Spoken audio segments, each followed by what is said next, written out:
On this side, you have the most powerful king in the world, Nebuchadnezzar of Babylon. He's got the biggest, fiercest army, the kind of army that can drive fear into any nation that would go against him.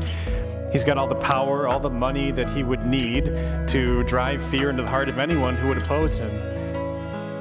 And then on the other side, you have three young men with some gifts, with wisdom, with some position in the kingdom, but certainly nothing compared to this great and powerful king.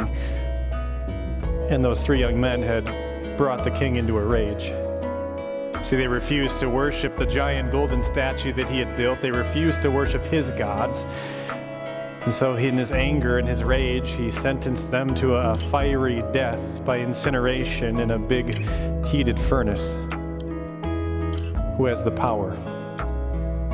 Certainly from the world's perspective, it's the king with all the power and all the ability to carry out the judgment that he wanted, not those three young men with seemingly nothing going for them. And yet, as we see in the account of the three men in the fiery furnace, those three young men were the ones that actually had all the power in their hands.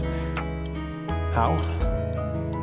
It doesn't make sense. From the world's perspective, the one guy had all the power, and these three young men had no power at all, the strong compared to the weak. And as we'll see in our service on Sunday, what the world sees is not always the case.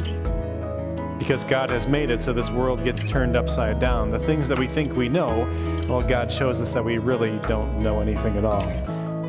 We'll see that this Sunday, as we see how, through the power of God, the weak are strong.